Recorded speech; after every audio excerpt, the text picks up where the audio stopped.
Okay, now the next thing is just I threw this in at the last minute. Okay. Well, I know, but I got to tell them about my moment of weakness.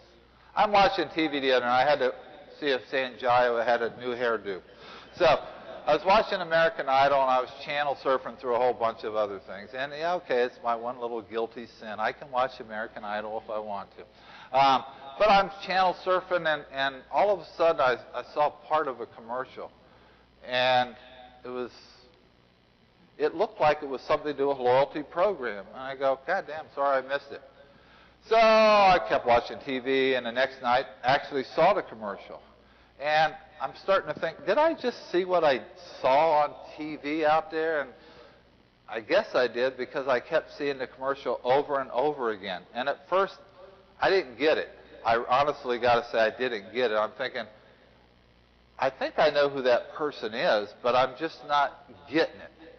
So the interesting thing is, as I watched the commercial more and more, because it was on several shows I was watching, I started to honestly understand that this was really showing and telling me how much the industry had changed. And originally, especially for the Freddie Awards in 19 years ago, in 1988, the original Freddie Awards was all about the Uber traveler. That's what frequent flyer programs were back then. It was all about the road warrior, the guy flying 50 times a year. But over time, the industry's changed. The popularity of miles, the attention it gets from the industry, and a lot of other people figuring out where the value was. And interestingly enough, this year, 50% of our voters identified themselves as the road warriors, and 50% identified themselves as leisure travelers. And I think that's the new standard of where these programs are. It's kind of somewhere in the middle, plus or minus a few. And watching this commercial, I didn't get it again, but the more I watched it, I go, that's really interesting. So I'm going to show you what I'm talking about. This looks like where the industry is today. Let's talk about the weather. Utah is still getting dumped on. 18 more inches of snow. No. Pick it up. What? We're out of here. I'm going to Utah. I'm going to use the points. Number 54, Sean White. Last time I saw him. Word is it's just the tip of the storm. Canada just gets pounded.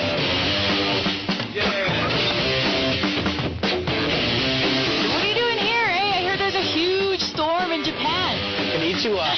Come on, slow guy.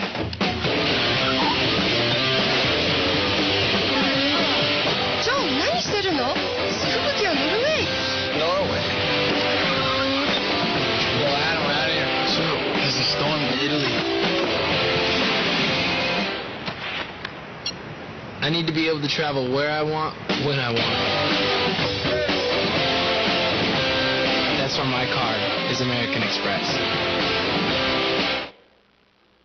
Not necessarily a commercial for American Express, but when I first saw it, I'm thinking, I don't have red hair. I can't shred like that. I've just got sore knees and a sore butt by trying to snowboard.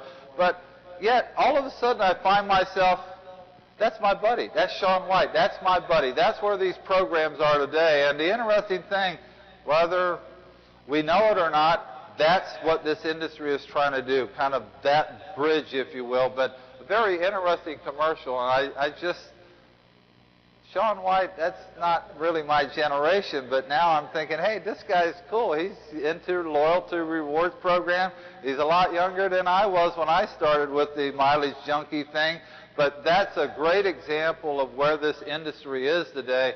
And I kind of correlated it, if you will, to 50% business travelers and 50% leisure travelers. But I don't know. I'm going to have to keep traveling and keep spending, because I'll be darned if I'm going to let that guy have more miles and points than I am. But tonight we're going to present the following awards. You've seen them before: Best Award Bonus, Member Communication, Website, Affinity Credit Card, Award Redemption, Customer Service Elite Level, and the last award of the evening, Program of the Year. The order is going to be, excuse me, I'm fidgety up here. Japan, Pacific, Asia, Australia will lead off.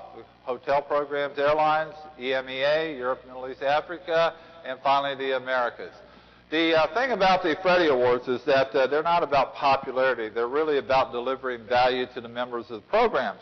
So I want to make sure you understand the value. When people vote, they tell us a value of how that program is delivering benefits to them, whether it's the elite level, whether it's upgrades, whether it's award redemption, whether it's customer service, the ease of their website, whatever it might be. 10's the highest, okay? If somebody's just in love with you and you're everything to them, they're probably going to give you as close to 10 as they can. Sometimes they'll be a little stingy. Sometimes they want to push it past 11, but they love you.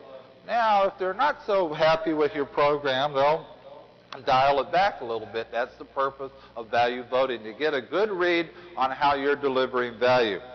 Now, the interesting thing is we've always had the 1% rule. The 1% rule is you have to qualify to be in the Freddies, you have to accumulate at least 1% of the overall vote within that category. And what we're trying to do is make sure that a program that maybe only has, let's say, 50 votes, or maybe a smaller program, if you will, 50 voters or 500 voters, we need to take the bias out of something like that if there exists. So if I have the 1%, somebody's got 80,000 votes, I mean, that's spread pretty good. So the 1% is real important. The other thing about the 1% thing, and as you go through the Freddies tonight, as I went through the results, some of the people that I've always associated with the Freddies, they're not going to be on the list tonight. They just change in the value voting. Just, you got to get to that 1%. It's not that they didn't do a good job. So if you're asking, if you don't see them, it might be that they fell off for the 1%. Okay? So, are we ready? I think we got that. Okay.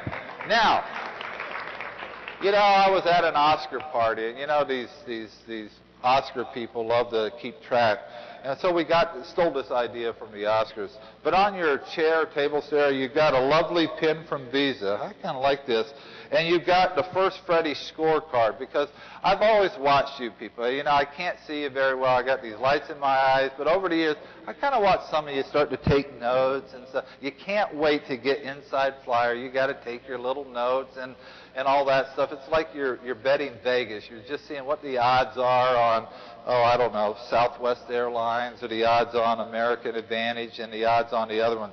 But thanks to Visa, you've got a scorecard. So get your pin out, if you will, and follow along and write in your winners if you want to.